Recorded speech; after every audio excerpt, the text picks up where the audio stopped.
Pilipinas! Hello India! Ayan, gusto ko lang sabihin na namimiss ko ng umuwi ng India.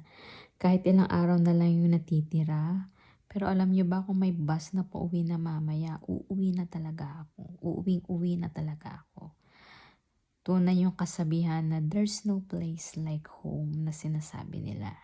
Kung ako ay nasa India, gusto kong umuwi ng Pinas.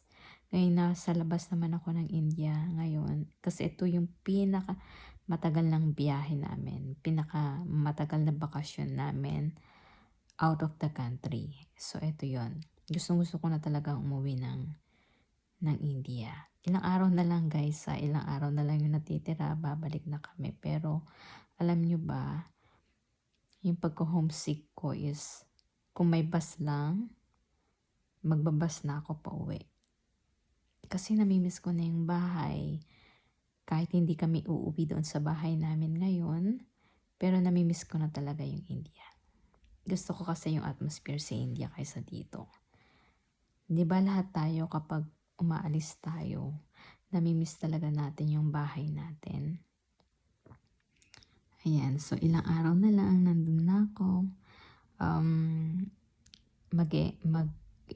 Aayusin ko na yung mga gamit ko din mamaya.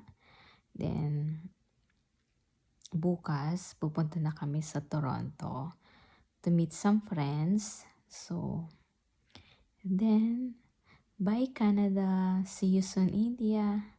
Ayan, miss na miss ko na talaga. Pero alam niyo ba yung weather today is maganda. Very sunny, very bright. So, meron pa kaming napuntahan na dalawang place bago kami aalis dito sa Muskoka. Ang Muskoka is napakagandang place talaga. It's very quiet. Very quiet. So, hindi siya katulad dun sa city na ano. Pero, ang cost of living dito is very expensive. Pero maganda, may enjoy mo talaga lalo na kapag ikaw yung tipo ng taong ayaw mo ng city life. This is the perfect place. Kasi lalo na nung panahon ng fall season, napakaganda talaga ng Canada. Ganda. Ang ano lang dito, more on nature. Yeah, more on nature. Na, yung napupuntahan mo, more on nature. Mga puno. Ayan. So, kapag fall season, nakikita mo yung fall colors talaga. Na-enjoy mo. Pero namimiss ko ng India. Namimiss ko na ang India. Gusto ko na umuwi. Hindi na talaga ako makapag-antay. Kaso nga lang, alam niyo ba, napakahaba ng biyahe namin. Ang flight, yes, 16 hours. Okay. So, see you soon, Delhi. Ayan, stay muna kami sa Delhi ng isang araw bago kami pupunta dun sa lugar, sa place kung saan kami, sasabihin ko sa inyo kapag ako ay nakabalik na doon, kung saan kami mag-stay ng November, December, January, February, March. Yan. So mag-stay kami doon hanggang March, then March, middle of March, uwi na kami doon sa bahay namin. Tingnan mo, umalis kami sa bahay namin, July. So, anong petsa na ngayon?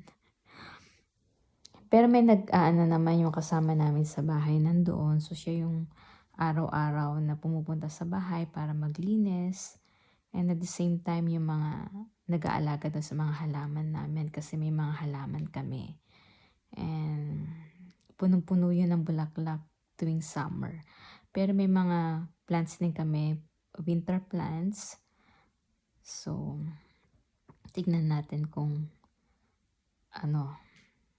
andun pa sila. Pero for sure andun sila kasi naaalagaan naman, nadidiligan, nababantayan. Then ganun din yung bahay namin. So, hindi kasi pwedeng iwanan yung bahay nang walang nagbabantay. So, yun yung kasama namin sa bahay since nung lumipat pa kami doon. So, siya yung nag-aalaga sa bahay, naglilinis araw-araw. Ayan.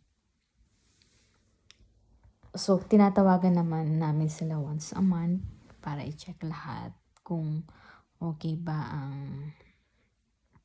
Okay ba doon?